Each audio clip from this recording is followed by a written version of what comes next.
gudoomiye ku-xigeenka amniga siyaasadda ee maamulka gobolka Banaadir mudane Maxamed Cabdullaahi Maxamed Tuulax ayaa ka qayb galay munaasabad kooban oo ka dhacday xarunta degmada Dharkeenley kaasi uu xilka kula wareegayay gudoomiyaha cusub ee degmadaasi loo magacaabay Abuukar Axmed Cadow waxaana uu xilka kala wareegayay gudoomiyihii hore ee degmadaasi Cabdiraxmaan Siid Cali oo haatan ah gudoomiyaha cusub ee degmada Shibis.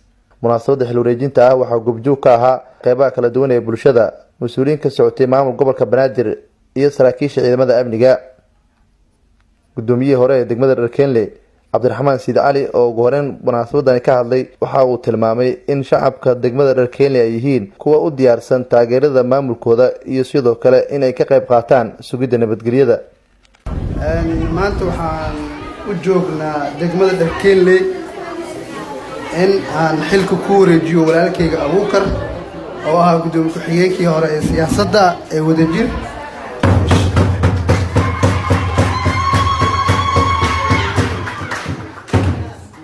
إن شاء الله تعالى قدوم يا عصب ورجينا خير يوناق إن كل شيء قيسان هذا البدن نومية لما أنتوا حوا فرحة نجت البدن إن شاء الله تعالى وإسلا جوجنا دقمة Dharkeenley كم جوري وإذا لجوا إن شاء الله تعالى gudoomiyaha cusub ee degmada Dharkeenley Abuukar Axmed Cadow waxa uu dhankiisa sheegay in maamulkiisa cusub uu xoojin doono horumarada kala duwan ee degmada ka socda isla markaana uu ka soo dhalaali doono waajibaadkii loo egmaday.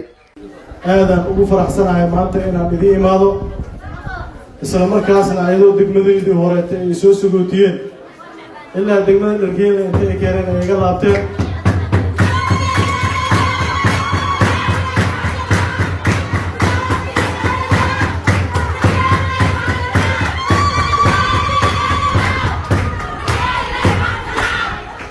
degmadeedii hore ahna degmadeeda hadda ee Dharkeenley ay si wanaagsan ii soo dhaweysay.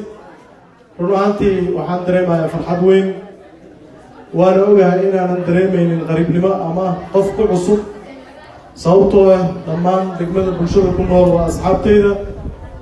waxaan rajaynaynaa sida aad maanta ii soo dhaweyseen inaad iila shaqeyn doontaan hadduu Allah subxaanahu wa tacaala yiraahdo.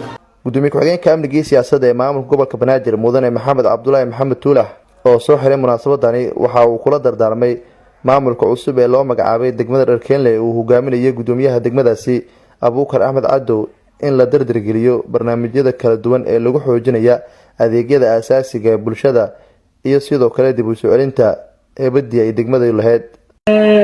Cabdiraxmaan intii aan wada shaqeynay wuxuu kamid ahaa gudoomiyaasha ugu firfircoon ee gobolka Banaadir. runtiina waxaan ku amaanayaa dadaalkii iyo shaqadii uu soo qabtay 2 sano ee la soo dhaafay. waxaan rabnaa marka in degmada Dharkeenley inay ka mid noqoto degmooyinka ugu amniga wanaagsan ee gobolka Banaadir. sida hadda aad rabtaan inaad horumarka uga qayb qaadataan oo dhaqaale u urursateen waxaa laga rabaa inaad amniga uga qayb qaadataan oo gudoomiyaha degmada aad gacan ku siisaan sidii degmadan amnigeeda loo sugi lahaa. ciidanka booliskana aad ula shaqeyn lahaydeen. aniga waqti badan ma hayno kuma dheereenay hadalka waxaan kula dardaarmayaa wada gudoomiye adiga iyo ku-xigeenkaaga cusubba inuu Ilaahay idin fududeeyo tanka. dadka degmadan degan runtii baahiyo badan ay qabaan inaad matashaan rabitaanka shacabka degmadan degan.